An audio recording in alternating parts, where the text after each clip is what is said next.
Today, let's explore the hidden connections between our well being and the world around us with this eye opening episode on how to lead a greener, healthier lifestyle with tips for sustainable living. Especially if you have never taken time before to maybe think about this, or like me, you wonder how this relates to you as a person. Or maybe you just want some fresh perspectives on this.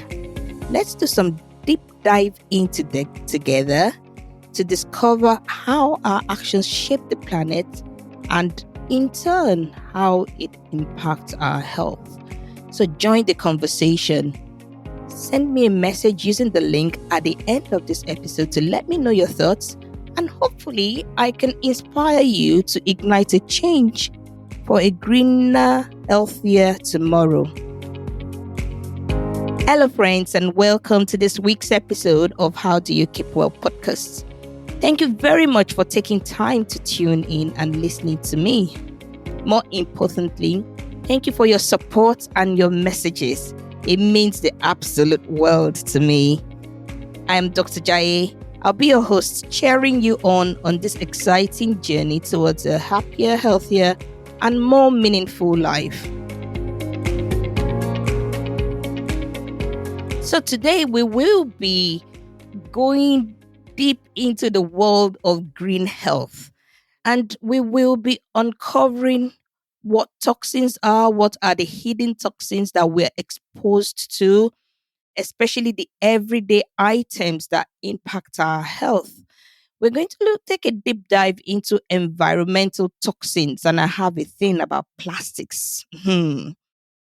Also, we'll be exploring how we can reduce our exposures to toxin, how we can reduce a toxic load. Well, I'm not talking about toxic people on this episode, but about toxic load in our daily life. Well, maybe the toxic people, we can talk about that in another episode, okay? And then I will give you some simple tips for a cleaner, healthier life. I might throw in a surprise at the end. Let's see. Wait and see. Honestly, we cannot deny the role our planet and our environment plays in our well-being. This morning, whilst I was taking a walk, I could not help but well up in gratitude for living in a safe, clean part of the world. And I know this is not the reality for more than half of the world population. I sometimes can't help but imagine what it's like living where the environment has been completely destroyed from natural or man made catastrophic events. And my heart goes to everyone in a situation where they feel helpless, either due to life circumstances or perhaps lack of discretion from our policymakers. And no doubt about it, our activities, ranging from how we produce our food, release emissions into air, reshaping our landscapes, even managing the waste we produce, even in our own homes, how we deplete the natural resources, the ecosystem, how it's disrupted. All of this can jeopardize the very foundation of our health. Let's not even go into how the waterways are overexploited, how the forests, I could go on and on. The natural environment is being degraded. And sadly, there is the scarcity of essential resources like clean water and air. To be honest, personally, I believe we all play a significant role as individuals in shaping our environment. And in turn, our environment influences our health in various ways, from the air we breathe to the food we eat. Our daily actions have far reaching consequences on the environment, which in turn affects our health in profound ways.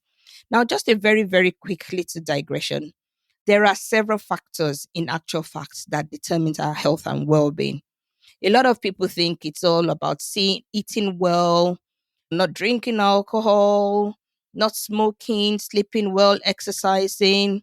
Yes, those things affect our health. Those are behaviors, those are lifestyle kind of related practices that affect our health. But actually, so many other factors combine together to affect our health. And to a large extent, factors such as where we live, the state of our environment, our genetics, even down to our income, our educational level, our relationship with friends and family, these all have considerable impacts on our well being. And one of the posts I saw by one of my colleagues on LinkedIn talks about the social determinants of health. And there's no doubt this plays a large impact on how we feel. And personally, as with my work as a GP, I find people who live in environments, in houses that honestly, I feel so angry within myself. Like, why would people do this to other people in a way? Why would they collect rent when they're not actually looking after the houses that they put people in to live? And it's just not fair.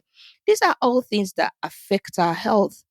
So even though sometimes when we try our 100% to behave well, have good health habits, and to be good, so to speak, there are other factors that may be completely outside our control. But this is where we can all join in to either educate ourselves on how to minimize our risks or actually use our collective voices. Yes, our voices are powerful when we use it together to create the change we want to see in the policies that affect us and affect our health. Our physical and our social environment is crucial to our mental and physical well being. Simple things like being able to go out, having access to green spaces, immersing ourselves in natural spaces, access to food that is safe to eat, air that is clean to breathe. Honestly, the list is endless. And all of these things have an impact on us. That's why we need to have this conversation about sustainability and creating a healthier planet for all. If you're like me and you've been avoiding this kind of conversation, you flick through when it's something to do with sustainability, hang in there. I have something for you. Now, hang on a minute. Let's look at it from this angle. Do we or do you think you come into contact with any harmful substances at all? And how does it get into your body?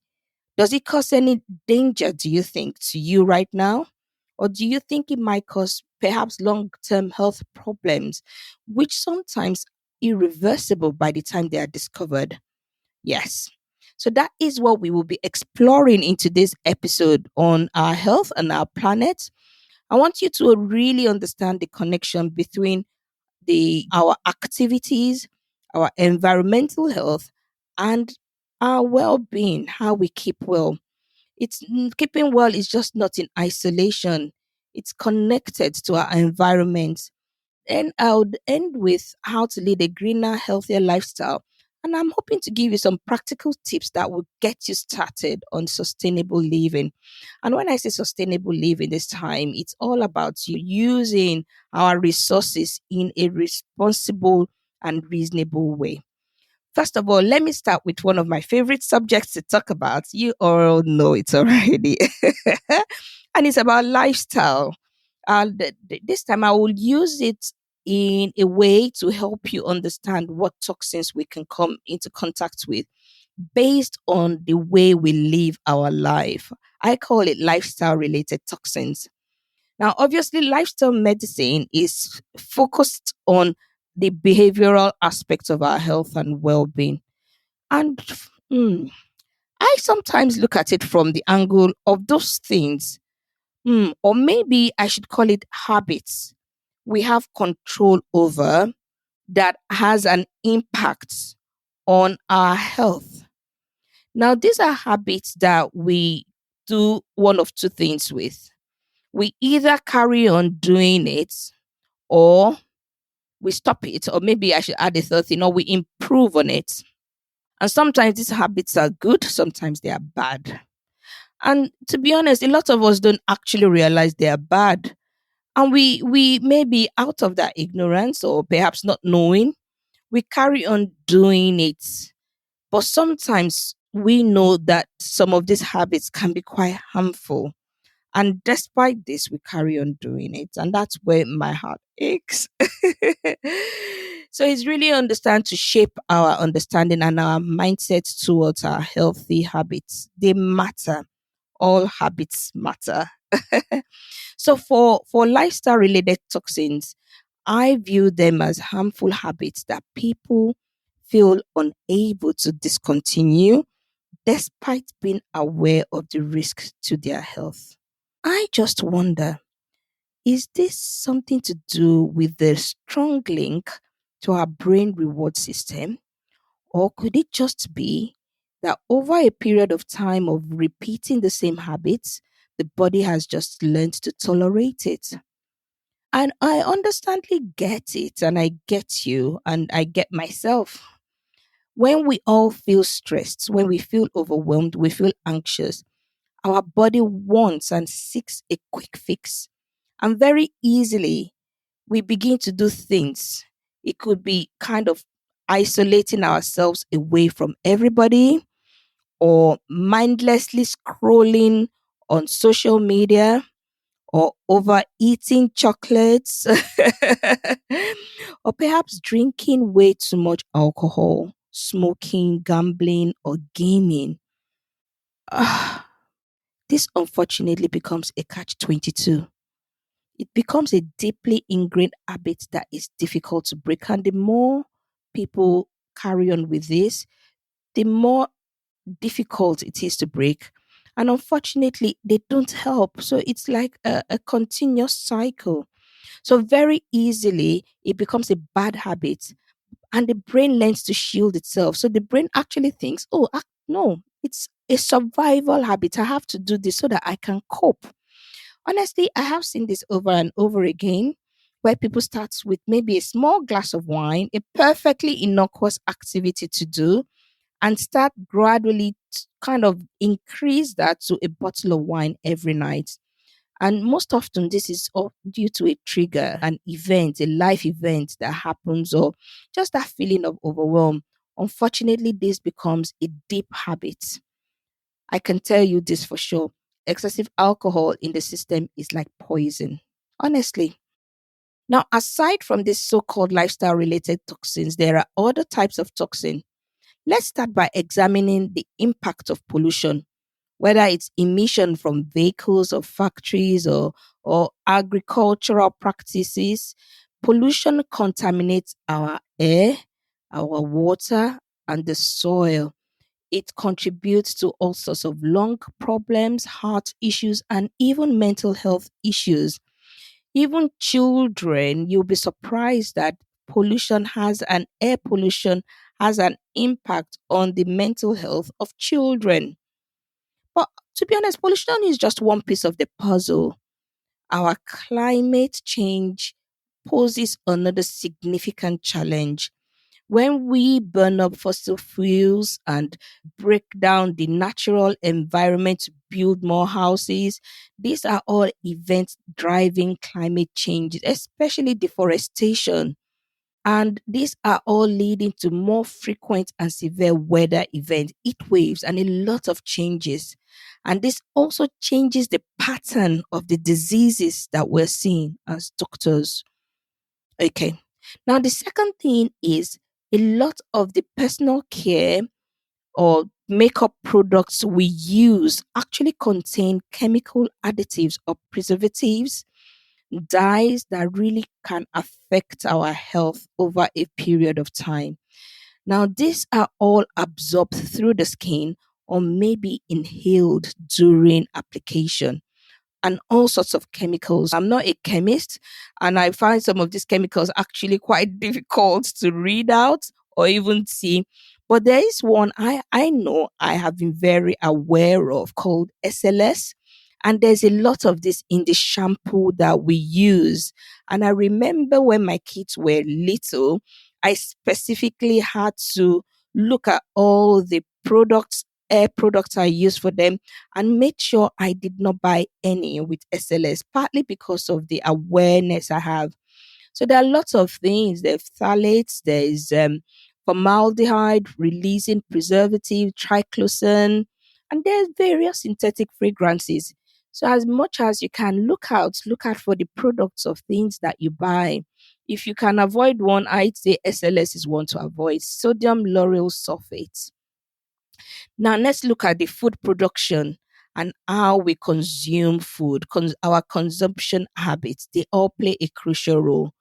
Now, even from how the food is produced in the farm, the agricultural practices to the dietary choices we make, what we eat and how it's produced can have an impact on both our health and the environment. We know that there's a lot of use of pesticides. There is a lot of antibiotic resistance. Some animals are given antibiotics, all sorts of different things, all sorts of different practices. Sometimes I even choose not to know because if you when I watch these programs, I actually feel quite upset about them. I feel like, what am I gonna eat now?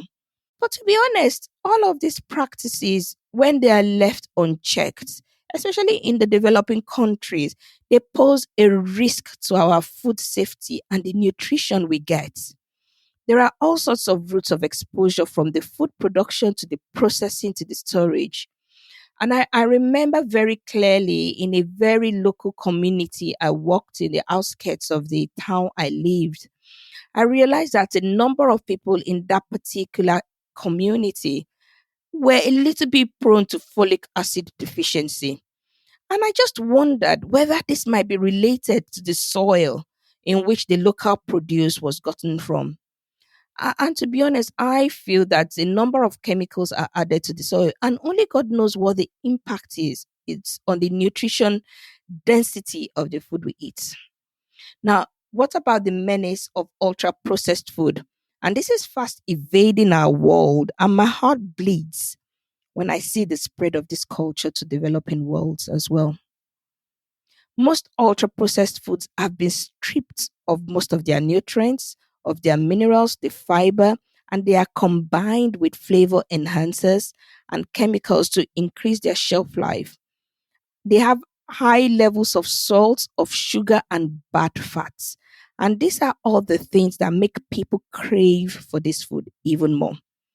I would recommend this book for you to read. It was written by Dr. Chris Van Tuliken and it's called Ultra Processed Food. Why do we all eat stuff that isn't food? And why can't we stop? It is definitely a good read. And personally, for me, it was an eye opener. Once you read it, I promise something will change about what you eat. I promise you, honestly. That book was good.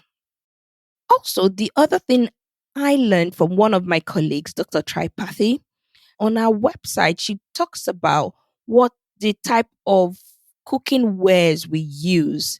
And it went on to talk about the Teflon non-stick lining on the pans we use, or even everyday products like aluminium foil, cling film, and even plastic Tupperware to the food in the microwave. This release all sorts of tiny chemicals into the food, which get into our bloodstream. Now, this next area is a topic that is actually quite close to my heart is how we manage wastes. Personally, for me, I don't like wastes. Especially with food waste. But I'm going to be speaking more about improper disposal of waste, especially plastic pollution, the materials that are hazardous that are released into the waterway, they contaminate our ecosystem, they threaten wildlife, they pose health risk to humans. The 22nd of April 2024, we celebrated World Earth Day. And the theme was Planet versus Plastic. And the call is for a reduction in the use of plastics by 60% by the year 2040 for the sake of human and planetary health. So, for a long time, personally, I could not really relate how plastic could have an effect on my health. I thought plastic is just plastic, and that's it. And I clearly remember when they stopped giving out free bags at the supermarket. I really thought how mean of them to make us pay for our plastic bags. Isn't it funny how difficult it is to relate things to you personally? If you have never been affected by it, right? Mm. Then my mind went back to how, as a child, I remember driving, and those days we just sat in our cars within your seat belts. And I remember looking through the car windows, driving through Eco Bridge, like we used to call it in Lagos then. And the waterways were completely ruined, completely with plastic bags. And I thought, whoa, this is horrible. Even the thought of this now and how no one just did anything about it at the time just simply annoys me. I remember my mom would insist to us then we should never ever ever throw rubbish out through the car window. At that time it was commonplace. People used to just throw their rubbish out of the car windows. My mom always kept all her plastic bags. She made sure she reused them when she went shopping. And to be honest, I never really understood at the time what she was on about. This was nearly 40 years ago. And my mom, at the age of 82, still continues to reuse her plastic bags. She never throws them away. Well, trust me, I have joined her in this reuse and recycle program. But gradually, as I grew up, I understood the toll plastic was having on our environment, the toll it's having on our planet, but more importantly, the impact is having on our health. And here were two things that really boggled my mind about plastics and the impact on our physical health when I was doing my own research on this topic. And I must confess, what really started this thought process about the impact of plastic on our environment was when my daughter came back from school one day and she was talking about plastics in the ocean. And I wondered, what is she on about? What are they teaching this girl in school? But actually, the more I thought about it, the more my mind went back to the pictures of the waterways that I grew up, the waterways where I grew up, and how they were completely covered in plastic. Actually, I don't recollect anyone talking to me about it as a child. My teachers didn't talk about it. My mom obviously tried her best to make sure we didn't make it worse. And I thought, whoa, this is important. We really need to educate the younger generation. We all don't have to feel powerless about this. We can certainly do something about it. And it coincided with when a report came in 2009, around December, I think. There was a report about a sperm whale which had beached on a remote island in Scotland, and they found 220 pounds of rubbish in his belly. I mean, that is 100 kilograms. That is a lot. And there were so many things to unpack with this.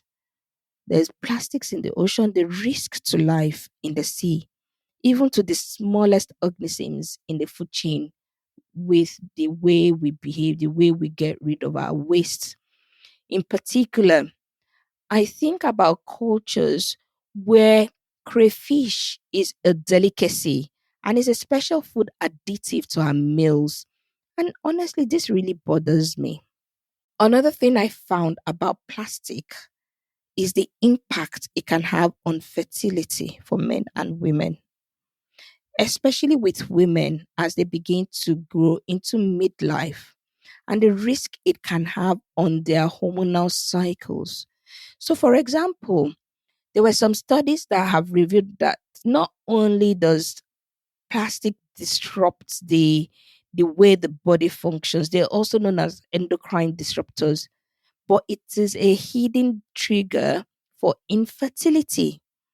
And here they talked about microplastics and nanoplastics.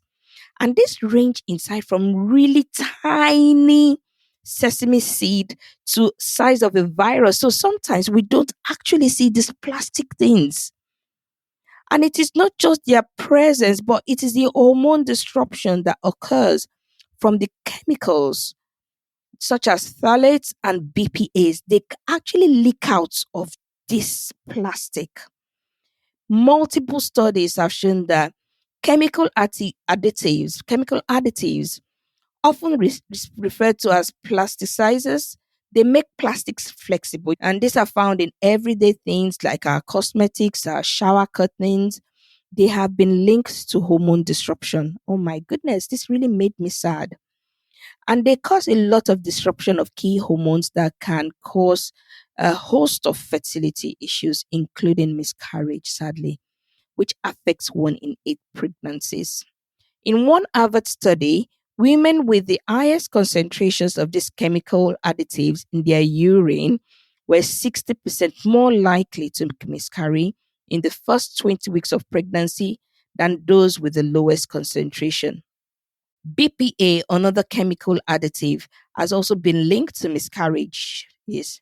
One shocking study revealed that women with the highest levels of this chemical in their blood were 83% more likely to miscarry in the first trimester than those with the lowest levels. These increased rates of miscarriage are due to both direct harm to fetal development via egg injury, as well as an indirect harm through penetration of the placenta barrier. Now, other causes of female infertility, especially things like early onset menopause, ovarian aging, issues with egg production, are all linked to this. Some studies are still needed, I would say, on human subjects, but my studies show evidence that microplastic exposure leads to a decreased survival rate of oocytes. These are the precursors to eggs in the human body. So, our rapidly changing physical and social environment is affecting how we keep well. And I said this before, sometimes we have no control over these things, but sometimes we do. First of all, having an understanding of the how can act as a little compass inside us. It can help us to become more aware and we can begin to spot the early signs. So that's my aim with this episode, to create an awareness to help you reflect and to see where you can begin to make some changes to your habits, your lifestyle habits. So there are some internal changes that can happen. And to be honest, a lot of it is almost like living from the inside out. Mind you, this will not only be dependent on the number of the different factors which we talked about when we were talking about the health determinants, but also on how frequent or how intense the exposures to these toxins are. So these are the internal changes that can happen. First of all, we've talked about the endocrine disrupting effect, and this is when your body almost don't function properly, and it can lead to all sorts of problems such as early puberty in girls, obesity, high blood pressure, and reproductive challenges. It can affect the way your gut health, and also cause a lot of damage to the microbiome, which is the bacteria in the gut. Now, this can have an effect on everything, especially with our body balance, and then it can affect our metabolism, our mental health. Internally, exposure to these toxins can cause and increase the risk to cancer. Again, this can range from blood cancer to prostate cancer to lung or colon cancers. Now, this toxic burden doesn't stay inside us, it can also manifest on the skin. So, things like eczema, psoriasis, pigmentation issues can all be linked to the presence of toxins in the system. Toxins aren't just physical, they can lead to anxiety, depression, and even dementia. So, they have a mental health impact. So if you're beginning to notice some of these things, then that is a sign that you need to do a check. But don't worry. Here are practical steps you can start doing today to help reduce your exposure to toxin and improve your health. Awareness of the hidden risks and the impact in your everyday life can help you take control of your well-being. And if you're really interested in finding more of how much you have been exposed to, there is a very good table on the World Health Day website. I'll put a link at the end of the show. And you can maybe explore how much you're exposed to and see whether or not you really need to be taking some action. Now, I will pause here to say, look, Our body has its own natural defense mechanisms. And in my YouTube channel, I discussed this very briefly. There are six organs that help in natural detoxification. So they remove toxins that have made their way into our bodies. First of all, is our liver. It's a chief inspector. I call it the big filter system. It produces proteins that break down and neutralize all the harmful chemicals that get into the bloodstream. But unfortunately, the liver can itself be damaged by these harmful chemicals. And that's why I say alcohol is a poison. The alcohol actually damages the liver. It actually damages the way it metabolizes the body, the things that come into contact with it. And sometimes there are things we do in our daily life that causes a high level of inflammation that affects the liver. The types of food we eat, what we drink. So, if anything, we should be aiming to keep our liver clean naturally with our eating clean and avoiding excessive alcohol. Making an effort now at this stage of your life will bring a lot of reward as you get older. The second organ is the kidney. It removes harmful chemicals. Think about it. The fact that they use the urine test to screen for drugs is a testament to how strong the kidneys are in detoxing the body naturally. So it is really important to keep the kidney filters clean by drinking a lot of water, at least 2 to 3 liters every day to keep this running smoothly. The skin is the largest organ in the body. It works like a barrier. It prevents things from getting into the body, but it is only a one-way defense system.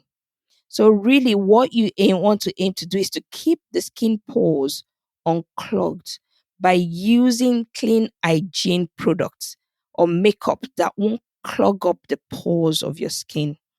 The intestine again have a remarkable role on keeping our body system functioning. On the wall of the gut, there are special glands called Peyer's patches, and they help to maintain the gut flora as well as keeping pathogens at bay to prevent lots of infection. So, eating a lot of plant based food helps to feed the bacteria in the gut. They keep the internal cleansing system happy and full of life. Unfortunately, ultra processed food does the opposite to our gut bacteria. Okay, so we've talked about a few now, haven't we? We go on to the fifth one, which is the respiratory system. And we have a lot of fine air inside our nostrils, and these tend to trap particles before they get into the lung or the airways. If they are maybe very small, they may pass through, but then they get trapped inside mucus and we cough this up. Sometimes when you cough up and you see the color of your sputum, like, oh my word. And these are all the small particles that have gone past the nostril into the airway. One of the things I recommend is that trying to ensure you do deep breathing exercises regularly gives a bit more capacity to the lungs and helps it to work really well. And finally, the immune system is like the internal surveillance system. It tracks everything. It polices the internal system. And this is where a number of health behavior practices have a positive influence. So, sleeping, exercising, stressing less, all of those have an impact on our immune system. So, like I said, the human body indeed can defend itself very well against most environmental insults, but perhaps with also some occasional indulgences. So the body has its own detox system. The idea is that we need to keep the process working efficiently as best as we can. The good thing is the efforts we make today can go a long way. We may not be able to totally avoid exposure, but we can minimize the load into our system. So, to summarize again, here are some simple tips to a cleaner, happier life. First of all, hydration. Aim to drink at least 2 to 3 liters of water. I say water every day. Remember, this is what actually helps to remove the toxins from your body, like the kidney. Now, also be mindful of what you drink your water in. Single use plastic water bottles are bad for the environment. And actually, apart from the environment, we have new evidence that suggests that water in single use plastic bottles can contain up to 240,000 nanoparticles of plastic per bottle. That is a lot. The second thing is try to eat real food. I can't say this enough times, can I? So include whole grains, legumes, beans, nuts, and seeds, along with lots of vegetable and fruits in your diet. They would help to add fiber to it. And this is the best way to feed the gut bacteria. And the gut bacteria helps, they contribute to detoxifying the body. If you can afford it, try to eat organic food, even if it's just once or twice a week. It goes a long way. The idea also is to avoid the bigger animals which are at the end of the food chain.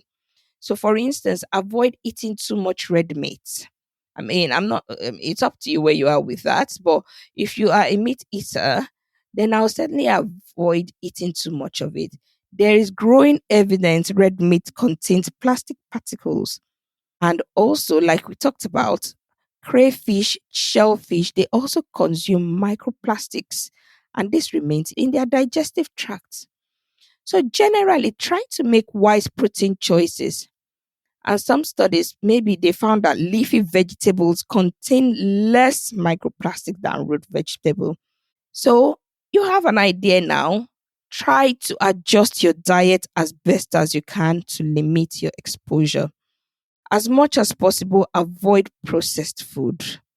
Aim to cook most of your meals from scratch so you know what is going into them. And when you're preparing your food, try to use ceramic, glass, or steel cookware. Avoid plastic dishes, bottles, or plastic bowls. Check the label of all the products. Try using products which are phthalate, paraben, and BPA free.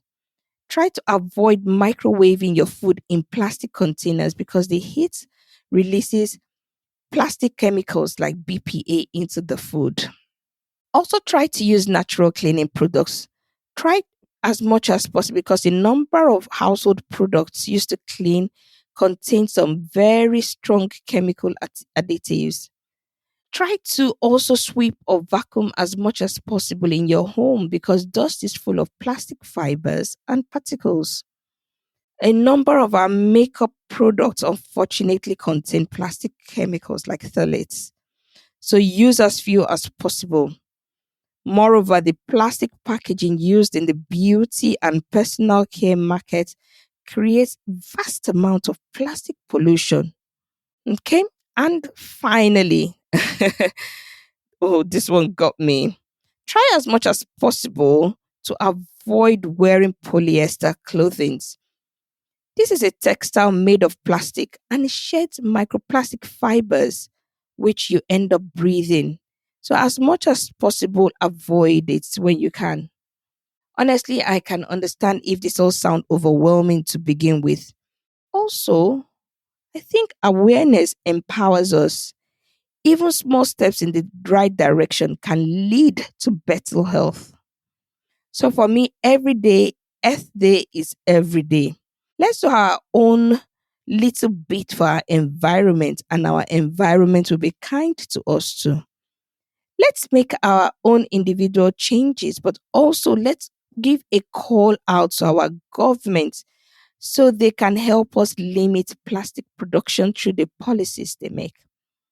Now, the question is, what can you do? I can't help but look at the role we can play in our little ways. I feel it's important to understand we are not powerless and we should aim to address any injustice, especially environmental injustice, in our own little ways. Certain communities, especially marginalized and low income population, unfortunately bear the brunt of environmental hazards and pollution, and they face disproportionate health risks and disparities. All our voices count, And sometimes we have to make use of our voice to stand up for those who are unable to. So take part in community actions that help improve the environment. This may look different for everyone. It could be joining a climate action group to provide local information, but also it could be that you could use your voice to affect your own community by providing this information to policymakers. Now, your environment could be where you live, where you go to school, where you go to work. And if you were living in a place where there's a lot of exposure to air pollution, you'll be surprised to find that there might be people around you who have similar thoughts to you. So why don't you join up to create an awareness or advocacy for this on behalf of that community? You could join a local gardening group to regenerate and rewild community spaces so that you create some more green spaces. You could also create a general public awareness or perhaps even safety of people when they want to go out walking or where there's lack of infrastructure to support green transportation. As we reflect on these interconnected challenges, to me, it's clear that safeguarding our health requires us to take collective action to protect our planet. We can start by adopting some sustainable habits or sustainable practices, like we've talked about before. We can start by advocating for policies that prioritize both environmental and human well being. We can start by promoting equity and justice in our communities. We can together build a healthier, more resilient future for all. So, here are my own little thoughts about our collective efforts towards making our planet healthy for our health and our future generation. What are your own thoughts? And what can you do as an individual and as part of your community? Thank you so much for joining me on today's episode. Remember, the choices we make today shape the world we live for tomorrow. Until next time, when I'll be talking to a beauty expert on how to be safe when it comes to makeup products, stay curious and keep exploring the connections between our health and the health of our planet. Remember to subscribe, like, or share what you have learned today with your friends and family friends and colleagues and everyone close to you. Have a great week, all.